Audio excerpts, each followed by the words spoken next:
인사 나누시기를 바랍니다. 반갑습니다. 사랑합니다.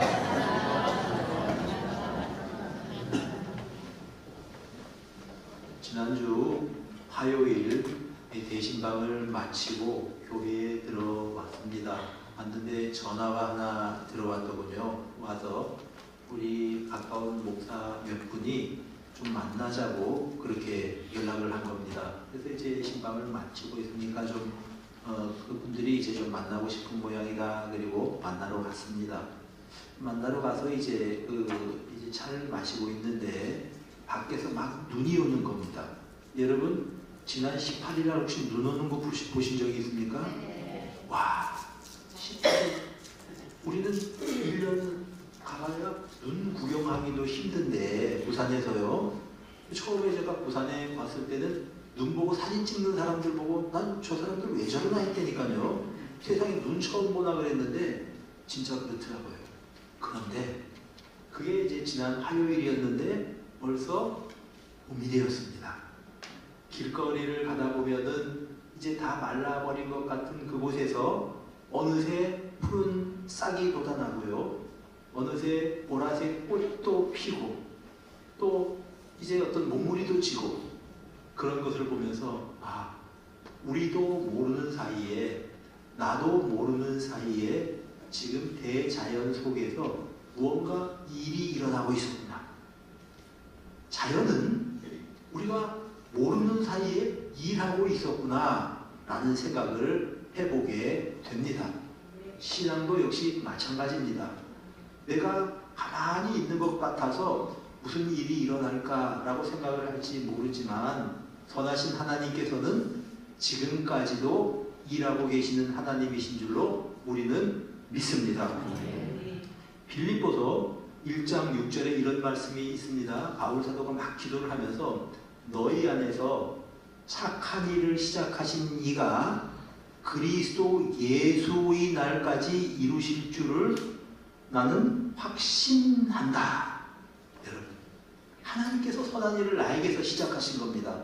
나를 보면 신앙생활 한 지가 5년도 된 1년도 지나고 2년도 지나고 그런데 변화가 없는 것 같지만 우리 안에서 선한 일을 시작하신 그분께서 우리를 만들어 가시는 줄로 믿습니다. 여러분, 이제 우리 안에서 행하시는 분은 하나님이십니다. 자기 기쁘신 뜻을 위하여서 우리에게 소원을 주시고 그리고 그 소원을 행할 수 있는 힘도 주시는 분이시다 라고 하는 말씀입니다.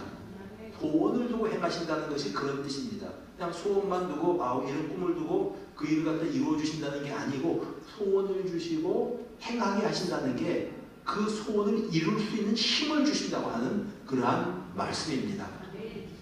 여러분, 나만 그런 것이 아니라 복음의 전진도 마찬가지입니다.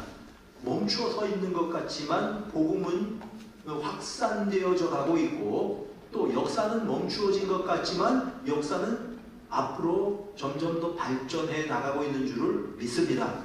왜냐하면 역사의 주인은 하나님이시다. 복음의 주인은 하나님이시기 때문에 그렇습니다. 자, 오늘 이 본문 말씀은 여러분들에게 사도행전 설교를 쭉 하다가 너무 지루한 것 같아서 창세기로 또 이제 이 설교를 하다가 이제 왔다 갔다 하다가 이제 또 이제 이 지난번 설교했던 그 부분으로 다시 돌아가는 겁니다. 자, 간단히 말하면 이렇습니다. 스토리는 바울 사도가 예루살렘으로 갔는데 예루살렘에 유대인들이 바울 사도를 해치려고 체포하려고 합니다. 그러니까 로마 공권력이 있는데 안 될 일이죠. 총부장이 그를 보호합니다. 그래서 이제 이 내일 모인 사람들을 다 흩어버리고 내일 너희들에게 정식으로 재판을 이렇게 열어주겠다. 그래서 이제 재판을 열기도 하고 그러다 막 그냥 사람들이 바울 사도를 어떻게 하려고 해서 천부장이 바울을 빼돌려서 가이사랴라고 하는 총독, 그 당시에 이제 총독이 벨릭스 총독이 가이사랴가 총독의 관저가 있거든요. 글로 바울을 빼돌렸습니다. 왜냐하면 예루살렘에 놔두면은 유대인들이 바울에게 어떤 해코지를 할지 모르는 상황입니다. 자, 그랬는데 이 벨릭스라고 하는 사람이 웃긴 사람입니다. 가만히 들어보니까 이 바울이 유죄를 결정할 만한 죄를 지은 게 없습니다. 예를 들자면 뭐 남의 것을 훔쳤다든지 때렸다든지 우리가 그런 어떤 근거가 있어야 처벌을 할 거 아닙니까? 또 가만히 들어보니까 다 유대인들이 바울을 죽이라고 하는 그들의 종교와 문화 문제였습니다. 그래, 바울을 석방하자고 하니 유대인들이 또 난리가 날 것 같고, 그렇다고 바울에게 뭐 무슨 형을 구형해서 감옥에 가두려고 하니까 그것도 안 되겠고, 그냥 구류해 놓는 겁니다. 그게 2년의 세월이 흘렀어요. 그러면서 이 벨릭스는 속셈이 좀 있었죠. 뭐냐 하면 바울을 보니까 주변에 사람들이 많거든요. 막 전도여행을 다닌다 그러거든요. 저 사람 힘없이 성교비를 좀 많이 가지고 있을 거다 싶어서 만나서 은근히, 직접적으로 말하면 안 되잖아요. 은근히 아이고 뭐 요즘 불편한 데 없으십니까? 그러면서 뭐를 기다렸겠습니까? 돈 바울에게서. 그리고 이제 어영부영 세월이 2년 흘렀던 겁니다. 바울 얼마나 답답했겠습니까? 바울은 하나님의 뜻을 분명히 알고 있었습니다. 하나님은 그에게 대한 분명한 그런 이제 그 뜻을 가지고 계셨던 것입니다. 그건 뭐냐 하면은 바울이 이제 로마에서 복음을 전해야 된다는 겁니다. 바울을 로마로 보내려고 하는 것이 하나님의 뜻이었습니다. 우리 한번 성경 찾아볼까요? 점심 먹고 굉장히 피곤한 시간인데 우리 사도행전 23장 11절을 한번 읽어봅시다. 시작.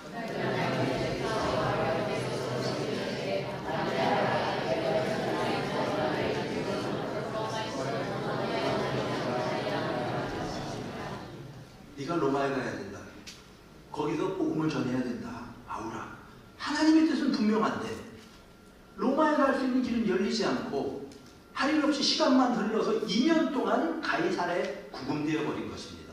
자, 그러면 우리 하나님은 아무 일도 하지 않고 계실까요? 그게 아니라는 말씀입니다. 하나님은 보이지 않는 가운데 일하고 계셨습니다. 역사하고 계시는 것입니다. 자, 어떤 일이 일어났습니까? 우선 성경을 잘 읽어보면 25장, 26장을 자세히 읽어보면 바울 사도가 구류되어 있었던 그 때에도 복음은 역사하고 있었다는 겁니다. 여러분, 내가 부자유하다고 해서 내가 복음을 전할 수 없는 상황에 처해 있다고 해서 복음이 멈춰 있는 건 아닙니다. 복음은 사람에 관계없이 확산되어져 가고 있고 전파되어져 가고 있다는 것입니다. 여러분, 엘리야 아시죠? 엘리야가 로뎀나무에서 뭐라고 기도합니까? 하나님, 내가 이만하면 만족합니다. 차라리 나를 죽여주십시오. 그때 하나님께서 뭐 어떤 여러 그 천사를 보내서 뭐 다 이렇게 먹여주시고 그런 스토리가 쫙 있고, 그 다음에 엘리야가 하나님께 항의를 해요. 하나님, 도대체 바알 선지자들이 저렇게 그냥 활개를 치고 있는데 여호와의 선지자는 아무도 없습니다. 나 혼자 남았는데 이제 나도 이 지경입니다. 그랬더니 하나님께서 바알에게 무릎 꿇지 않은 자 몇 명이요? 최초를 남겨두셨다는 거죠. 나는 모르고 있었지만 하나님은 일하고 계셨다는 것입니다. 우리는 모르고 있지만 하나님은 역사하고 계셨다고 하는 것입니다. 자, 그런 하나님의 역사를 성경을 보면 쭉 발견할 수가 있습니다. 자, 어떤 일이 일어났는가 한번 생각을 해봅시다. 벨릭스 총독이 로마 황제에게 밉보였습니다. 왜냐하면 좀 포악한 사람이었거든요. 그래서 로마 황제가 벨릭스를 좌천시키고 소환해버리고 그 다음에 베스도라고 하는 사람을 총독으로 보냈습니다. 바울 사도는 2년 동안 계속해서 그냥 심심하면 와서 만나자고 하는데 벨릭스 총독이 뭔가 바라고 있는 겁니다. 그렇게 정말 답답한 상황이었는데 총독이 바뀌었습니다. 총독이 바뀌어서 이제 이 25장 이야기입니다. 보면 눈으로 슬쩍슬쩍 보시면 어떤 사건이 있었는지 알 겁니다. 자, 베스도가 부임했으니까 이제 예루살렘, 그 팔레스타인 지역의 중심 도시인 예루살렘으로 방문하게 된 거죠. 방문했더니 거기에서 예루살렘에서 유대인들이 막 와글와글거리면서 그에게 요청을 한 것이 있습니다. 뭐라고 이야기하냐 하면은 25장 2절에는 이렇게 말씀을 합니다. 자, 대제사장들과 유대인 중 높은 사람들이 바울을 어떻게 했습니까? 자, 여러분 이거 한번 잘 우리가 성경을 생각해 보시길 바랍니다. 바울은 지금 2년 동안 뭐 했습니까?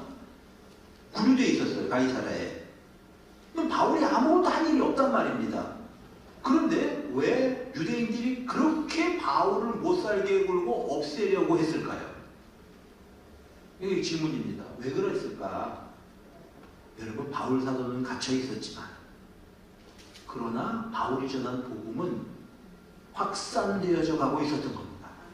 여러분 바울 사도의 영향력이 아무도 없으면 유대인들이 이럴 필요가 없죠. 그런데 새로 총독이 바뀌자마자 그 바울이라는 사람 그냥 놔두면 안 됩니다. 그 사람을 어떻게 하든지 그냥 뭐 재판을 받아서 그 사람을 없애야 되는 겁니다. 왜 그랬습니까? 바울의 영향력. 모르게 복음의 영향력이 예루살렘에 점점 확산되어져 가고 있었다라고 하는 그러한 뜻입니다. 그래서 총독에게 하는 말이 새로 부임한 총독에게 그 사람을 좀 예루살렘으로 데려오십시오. 3절에 보면 예루살렘으로 좀 데려와서 여기서 재판을 좀 받게 해주십시오. 바울은 갇혀 있었지만 복음은 확산되었습니다. 바울은 갇혀 있었지만 하나님께서는 역사하셨습니다. 바울은 갇혀 있었지만 하나님의 사람들은 하나님의 일을 하고 있었다는 것입니다. 하나님의 일은 갇히지 않습니다. 복음은 없어지지 않습니다. 하나님은 역사하십니다. 그 하나님을 우리는 믿습니다. 자, 이 본문을 놓고 우리가 바울 사도가 로마 감옥에 갇혔을 때 그가 어떤 기록을 했는지 빌립보서를 보면 우리가 알 수 있습니다. 빌립보서 1장 12절에 보면 바울 사도가 빌립보 교인들에게, 바울 사도는 빌립보서를 쓸 때는 로마 감옥이에요. 지금 이제 이 25장, 26장은 가이사랴에 갇혀 있었던 때고요. 로마 감옥에서 이렇게 말합니다. 형제들아, 내가 당한 일이, 내가 감옥에 갇힌 일이 도리어 무엇이 됐습니까? 이게 무슨 말이야? 바울 사도가 갇혔는데 복음이 더 널리 퍼졌단 말이야? 도대체 웬일이야? 이렇게 이야기를 하는 겁니다. 왜 이런 얘기를 하냐면 이제 바울 사도가 갇혔습니다. 그러니 사람들이 두 가지 부류의 사람들이 있었습니다. 바울 사도가 복음 전도를 못하니까 우리라도 열심히 복음을 전하자 라는 사람들이 교회에 있었습니다. 바울 사도가 이렇게 어렵게 됐으니까 나라도 더 열심히 해야지. 그래서 복음이 널리 전파됩니다. 또 다른 부류의 사람들이 있었는데 이 사람들은 바울 사도가 차지하고 있는 그 교회에서의 위상을 이 기회에 우리가 차지하자. 다시 말하면 바울 사도가 너무 빌립보 교회에서 큰 인물이에요. 위상이. 우리가 이제 바울이 감옥에 갇힌 동안에 우리가 더 열심히 해서 바울의 자리를 우리가 그 자리를 나의 것으로 만들자. 이런 사람들이 있었습니다. 그래서 시기심으로 막 복음을 전파해요. 바울 사도가 이거 다 알고 있었습니다. 알고 있었으면서 그가 이 소식을 들으면서 오히려 내가 감옥에 갇힌 것이 복음의 진보가 되었다. 하나님은 그런 방법을 통해서도 복음을 전하고 계신다. 그러면서 이렇게 말합니다. 빌립보서 1장 18절에 그러므로 무엇이냐? 거칠애로 하든지 그 다음 절이에요. 거칠애로 하나 참으로 하나 무슨 방도로 하든지 전파되는 것은 그리스도니 내가 기뻐하고 또 기뻐하노라. 자, 뭐냐 하면 어떤 사람들은 거칠애로 복음을 그냥 바울 사도에게 대한 경쟁의식으로 막 복음을 전파했다는 말이죠. 또 어떤 사람들은 이제 더 열심을 해서 복음을 전파하는데 오히려 그래서 복음이 더 전파돼서 나는 기뻐한다. 자기는 감옥에 갇혀 있어요. 바울은 갇혀 있지만 하나님은 갇혀 있지 않습니다. 여러분, 정병력 목사님이라고 하는 분이 있어요. 여러분 모르시는 분이고 한국 교계에서 그렇게 유명한 분도 아닙니다. 개성 공단 교회를 하시고 하는 분인데 이분하고 이제 교제할 기회가 있어서 한 일주일 동안 있으면서 어디 이 세미나를 갖다가 같이 좀 교제를 했어요. 몇몇 목사님들하고 같이. 근데 이제 이분이 그런 얘기를 하세요. 이제 이 서대문구의 신일교회라고 하는 교회를 목회를 하시는 분인데 목회를 하다 이분이 건강이 약해졌습니다. 건강이 약해졌으니까 마음껏 목회를 못하죠. 간신히 주일 강단만 지키는 정도로 한 1년 정도 그렇게 보내셨대요. 그분이 이렇게 말씀을 하세요. 참 놀라운 게 내가 병에서 막 그렇게 헤매면서 간신히 이 강단만 지키던 그 기간 중에 교회가 제일 많이 성장을 했대요. 어떻게 그런 일이 가능합니까? 내가 지금 현재 이렇게 몸이 아파서 이러고 있는데 교인들이 목사님을 참 존경했던 모양입니다. 우리 목사님 저렇게 이제 힘들어 하시는데 우리가 그냥 있으면 안 된다 그러고 막 더 열심히 복음을 전하고 그래서 내가 아무 활동을 못하고 있을 때 교회는 가장 많이 성장했습니다. 그렇게 이야기를 하더라고요. 들으면서 야, 참 역설 같지만 결국은 우리 하나님께서 하시는 거구나. 하나님께서 하시는 거구나. 그런 생각을 해보았습니다. 바울 사도는 갇혀있지만 하나님께서 복음이 전파되도록 하셨다라는 것입니다. 또 하나님께서 어떤 일을 하셨냐 하면요. 바울 사도가 갇혀있을 때 그에게 로마로 갈 수 있는 길을 열어주셨습니다. 자, 이 유대인들이 또 얘기한 거 아닙니까? 이 베스도에게 예루살렘으로 좀 데려다 달라고 사실 바울 사도를 죽이려고 한 거죠. 근데 이 베스도가 그 말을 들어줄 리가 없죠. 그냥 가이사랴로 가버렸습니다. 아, 가이사랴로 가서 내가 그 재판 열어줄 테니까 당신들 할 말 있으면 와, 이렇게 된 겁니다. 그래 이제 가이사랴로 돌아갔는데 유대인들이 기어코 그냥 바울 사도를 따라간 겁니다. 그래서 베스도 총독이 재판을 열어주었어요. 열어주었는데 막 유대인들이 바울 사도 나쁘다 그러고 뭐 좀 고소를 하는 것입니다. 그래 고소를 하니까 참 곤란하게 됐어요. 베스도 총독은. 왜 곤란했을까요? 자, 바울 사도가 재판을 해서 지금 형을 구형할 수가 있습니까? 없습니까? 없어요. 형을 선고할 수 있는 상황이 아닙니다. 왜냐하면 그가 실정법을 어긴 게 없거든요. 자, 그렇다고 해서 그러면 바울 사도 석방으로 놓아주면 어떻게 되겠습니까? 누가 난리를 치게 생겼어요 지금? 유대인들이. 총독은 그 책임이 있거든요. 행정적인 책임이. 이 사람은 그냥 놓아주지도 못하겠는 겁니다. 그래서 그가 생각해낸 게 묘수가 하나 있었습니다. 바울은 로마인이었기 때문에 당신 그러면 내가 볼 땐 죄가 없는 것 같은데 저 사람들이 당신 죄가 있다고 하니 당신 그러면 로마 황제에게 가서 상소하겠느냐? 그 당시 로마 황제가 최고의 어떤 그 결정기관이거든요. 그 재판이거든요. 대법원입니다. 말하자면. 뭐 대법원에까지 갈래? 황제에게까지 가볼래? 그랬더니 뭐라고 이야기하냐면 바울이 내가 황제에게까지 가겠습니다. 지금 바울의 마음에는 어디에 가고 싶은 마음이 있습니까? 그렇죠. 보통 사람 같으면 나 죄 없습니다. 풀어주십시오. 이래야 정상일 거 아닙니까? 바울의 마음속에는 내가 갇혀있든 풀려나든 그게 중요한 게 아니고 나는 로마에 가야 된다. 로마에 가서 거기서 복음을 증거해야 된다. 이것이 하나님의 뜻이다. 그러면 하나님 나를 어떻게 로마에 보내주시렵니까? 그런데 가만히 보니까 재판이 진행되는 과정 가운데서 그 총독이 하는 말이 황제에게 상소하겠습니까? 네, 예스. 이렇게 된 겁니다. 그래서 바울 사도가 로마에 갈 길이 열린 것입니다. 할렐루야. 아무리 생각해도 갈 수 있는 방법이 없어요.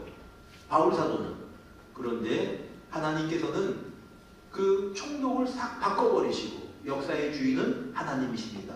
그 다음에 베스도 총독을 통해서 로마에 가겠습니까? 예. 그래서 그가 로마에 갈 수 있는 길이 열렸다고 하는 그런 말씀입니다. 자, 세 번째로 또 하나님께서 어떤 일을 하셨냐 하면 바울 사도가 그 자리에서도 아그리빠에게 전도할 수 있는 길을 열어주셨습니다. 아그리빠에게. 자, 성경을 계속 좀 보면은요. 이제 13절, 25장 13절 보세요. 수일 후에 아그리빠 왕과 버니게가 베스도에게 문안하려고 가이사랴에서 와서, 지난주에 그냥 이 헤롯과의 여자들에 대해서 쭉 설명을 해서 이제 이 설명을 생략합니다. 여기서 말하는 아그리빠는 아그리빠 2세죠. 아그리빠와 버니게는 무슨 관계입니까? 남매예요. 친남매. 그런데 아그리빠와 버니게가 부부처럼 행동을 하는 겁니다. 근데 주변에 그런 이제 좀 지저분한 소문이 쫙 퍼져 있는 그런 사람들이었죠. 그런 사람들이 이제 총독이 바뀌었으니까 자신은 분봉왕이고 총독이고 사실은 서로가 견제도 해야 되고 무시 못할 사이거든요. 총독이 왔으니까 찾아서 예방 차원에서 찾아왔다는 말입니다. 그랬더니 총독이 아그리빠에게 하소연하는 겁니다. 아, 골치 아픈 죄수가 한 사람이 있는데, 그 바울이라는 사람인데, 이 사람 죄는 없는데 다 죽이라고들 하니 참 나는 곤란합니다. 이 사람이 이제 이렇게 황제에게 지금 항소를 해놓은 그런 상황입니다. 이렇게 이야기를 갖다가 한 겁니다. 그랬더니 이 아그리빠가 아, 나도 그 사람 한번 만나고 싶습니다. 이렇게 됐죠. 그래서 이제 이 바울 사도가 그 15장 23절에 보니까 25장 23절이요. 한번 읽어볼까요? 시작. 이튿날 아그리빠와 버니게가 크게 위험을 갖추고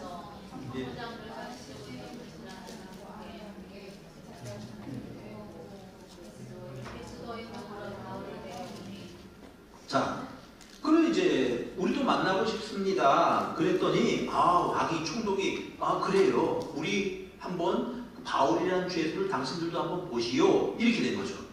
그래서 바울이 그 아그리빠와 버니게 그리고 그 베스도 총독 앞에 서게 된 겁니다. 자, 그러면 보통 사람 같으면 이러한 상황에서 어떤 주장을 할 거예요? 바울 사도가 나는 무죄입니다. 그 얘기해야 정당이에요. 난 죄가 없습니다. 억울합니다. 그 얘기해야지 정상입니다. 그런데 26장으로 넘어가면서 보니까 바울 사도는 그들 앞에서 내가 무죄입니다. 그 이야기를 하는 게 아니고 내가 예수 그리스도를 이렇게 만났습니다라고 하는 간증을 하는 것을 보게 됩니다. 여러분, 바울 사도가 다메섹에서 예수 그리스도를 만난 이 간증이 사도행전에 3번 등장해요. 한 번은 그 사건이고 두 번은 바울 사도가 이제 재판석에서 내가 왜 이런 사람들이 되었는지 설명하면서 다메섹 도상에서 있었던 일을 설명하게 됩니다. 그 내용이 26장의 내용입니다. 결론적으로 말하면 바울 사도는 나의 석방보다 중요한 것이 복음의 전파였습니다. 그럼 26장에서 바울이 무슨 이야기를 했는지 간략하게 좀 한번 생각을 해보고 설교를 이제 마무리하려고 합니다. 첫 번째, 그는 이제 그의 신앙적인 배경에 대해서 이야기합니다. 4절부터 8절까지의 내용이죠. 나는 이제 바리새인의 엄격한 엄한 팔을 따라서 그런 생활을 했다. 5절입니다. 나는 바리새인이다. 그리고 내가 왜 여기서 이렇게 재판을 받는가 하면은 6절에 보니까 우리 조상에게 약속하신 것을 바라는 까닭이다. 무엇입니까? 메시아 때문이다. 메시아가 누구냐 하면 예수라는 거죠. 이제 그러면서 예수께서 메시아라고 하는 증거에 대해서 이렇게 증거합니다. 8절 보세요. 당신들은 하나님이 죽을 사람을 살리심을 어찌하여 못 믿을 것으로 여기나이까. 여러분, 베스도 총독은 이 사람은 완전히 로마인이에요. 사고방식이 로마인입니다. 그러나 아그리빠는 유대인에 가까운 사람입니다. 물론 그 에돔 계통이긴 하지만 아그리빠에게 하는 이야기입니다. 하는 말이 8절에 보니까 죽은 사람을 살리심을 왜 못 믿습니까? 부활이 있지 않습니까? 그러면서 예수께서 죽었다가 부활하신 것, 이것이 그분이 메시아라는 증거입니다. 지금 그 얘기를 하는 겁니다. 내가 어떤 사람이었는가, 과거에 대해서 그가 이제 이 설명을 하고요. 자기 신앙적인 배경이요. 그 다음에 그가 두 번째로 말하는 두 번째 변론의 요지는 내가 잔인한 박해자였습니다. 9절부터 11절까지 내용이 그거죠. 나도 나사렛 예수의 이름을 대적했다. 그리고 많은 성도를 옥에 가두었다. 또 내가 찬성 투표를 했다. 죽일 때. 여러분, 스데반 집사님이 순교당할 때 바울 사도가 증인 노릇했습니다. 찬성 투표를 했던 게 그 이야기죠. 그 다음에 11절 모든 회당에서 여러 번 형벌하게 강제로 모독하는 말을 하게 하고 막 고문을 하면서 예수를 모욕해라, 저주해라 이렇게 얘기를 한 거죠. 이제 그런 일들 내가 했다. 본인이 그렇게 했다는 얘기예요. 그리고 심히 격분하고 외국성에까지 가서 박해했다. 그래서 다메섹으로 사람들 잡으러 가고 있었다. 12절 그 얘기입니다. 자, 과거에 나는 이런 믿음을 가지고 있었다. 바리새파의 믿음. 그러면서 아그리빠에게 당신도 우리의 믿음에 대해서 잘 알지 않냐? 나 그 믿음 때문에 지금 박해받는 거다. 그리고 내가 과거에는 열심을 가지고 내가 지금 증거하는 예수에 대해서 대적하고 그 사람들을 잡아 감옥에 집어넣고 죽이려던 사람이다. 그 이야기를 하는 겁니다. 그리고 그 다음부터 이제 12절부터 18절까지는 담에색으로 가던 중에 있었던 일에 대해서 쭉 설명합니다. 그 설명은 간략하게 설명을 할게요. 가다가 사울아 사울아 내가 왜 나를 박해하느냐, 누구십니까 네가 박해하는 이다. 그러면서 이제 주님께서 사명을 그에게 주셨다라고 하는 그러한 내용입니다. 근데 이 사건을 좀 자세히 읽어보면은 내가 환상 본 거 아닙니다. 13절 보세요. 정오가 되어 길에서 보니, 정오가 되어 길에서 보니. 여러분 그 당시 더운 나라에서 정오에 낮에 여행 안 합니다. 이게 무엇을 의미합니까? 얼마나 열심히 있었는지 이 뜨거운 대낮에 담에색으로 가고 있었어요. 뭐하러? 예수 믿는 사람들 잡으러. 이만큼 열심히 있는 사람이었다고 하는 말입니다. 근데 그가 정오에 예수 그리스도를 만났습니다. 이건 내가 환상을 본 거 아닙니다. 꿈꾼 것도 아닙니다. 현실입니다. 그 상황에서 그 태양빛보다 더 밝은 부활하신 예수 그리스도께서 나타나셨고 나에게 말씀하셨습니다. 지금 그렇게 그가 증거하고 있는 것입니다.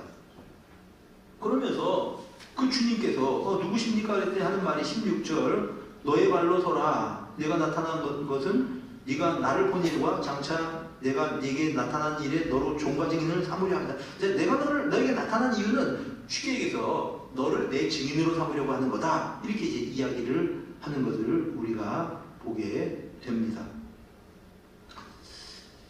자, 그러면서 그가 이제 이런 일을 겪어서 내가 확 뒤집어져서 완전히 180도 바뀐 사람이 되었습니다. 그 다음에 그가 하는 말은 그의 고난은, 나의 고난은 바로 하나님의 강권적인 사랑을 증거하기 때문에 고난을 당한 겁니다. 지금 그 이야기를 19절 이하에 하고 있는 것을 보게 됩니다. 그러면서 이제 22절, 23절까지 계속해서 이제 그런 이야기를 하고 있는 것을 보게 됩니다. 자, 정리를 하겠습니다. 하나님께서 바울 사도에게 바울 사도가 갇혀 있을 동안 하신 일들을 복음은 전파되고 있었다. 하나님은 바울 사도가 생각하지도 못할 방법으로 로마에 갈 길을 열어주셨다. 여러분, 하나님의 뜻이 분명하다고 한다면 내가 생각하지도 못할 일을 하나님께서는 이루시는 분이십니다. 여러분, 내 말은 너의 말과 다르고 내 생각은 너의 생각과 다르고 하늘이 땅보다 높은 것 같이 내 생각은 너희 생각보다도 높다. 하나님의 말씀입니다. 깜짝 놀랄 일들을 행하시는 하나님. 저는 인생을 살아가면서 매번 깜짝 놀랄 일들이지만은 그런 일들을 몇 번 경험했습니다. 내 생각과 하나님의 생각이 이렇게 다르구나. 깜짝 놀랐죠. 깜짝 놀라고 하나님은 미처 이른 줄 몰랐습니다. 하나님은 미래를 보고 계시기 때문에. 바울 사도가 볼 때 내가 하나님 날 보고 로마에 가서 복음을 증거하라고 하시는데 어떻게 로마 갑니까? 나는 지금 이제 가이사랴에 매여 있는데 저 사람 이제 벨릭스는 언제 나를 풀어줄 줄도 모르고 또 풀어준다고 한들 유대인들이 그냥 있겠습니까? 내 생명을 뺏으려고 하는데 어떻게 해야 되겠습니까? 그런데 바울 사도가 생각하지도 못할 방법으로 벨릭스는 소환되어서 멀리 추방되었어요. 추방돼 버렸어요. 하도 그냥 포악한 충동이라고 돼서 베스도가 새로 들어와서 그에게 로마에 항소할 수 있는 길을 열어주었다는 겁니다. 하나님이 하신 일이죠. 그리고 또한 그는 거기서 끝난 것이 아니라 하나님께서는 보면은 이 아그리빠하고 이 버니게하고 아주 그냥 지저분한 사람들이잖아요. 지난주 설명을 드렸죠. 지저분한 이 짝이 없는 사람들인데 그들에게도 바울 사도는 복음을 전할 수 있는 기회를 얻게 되어서 그들에게 하나님께서는 말하자면은 회개할 기회를 주시는 거죠. 이렇게 하나님은 일을 하시는 하나님이십니다. 사랑하는 여러분, 하나님이 일하시는 것은 때로는 내가 이해할 수도 없고 내가 모르고 있을 때에도 하나님은 하나님의 일을 하십니다. 너희 안에 행하시는 분은 하나님이시니 우리 안에 행하신 분이 하나님이시죠. 그래서 이제 그분께서 우리에게 소원을 두고 행하게 하시는 줄로 믿습니다. 너희 안에 착한 일을 시작하신 이가 그리스도 예수의 날까지 이루실 줄을 우리는 확신하노라. 하나님이 하신 일들을 여러분들의 인생을 통해서 이루어 가시기를 주님의 이름으로 축복합니다. 우리 같이 찬송 같이 부르도록 하겠습니다. 약할 때 강한 주시네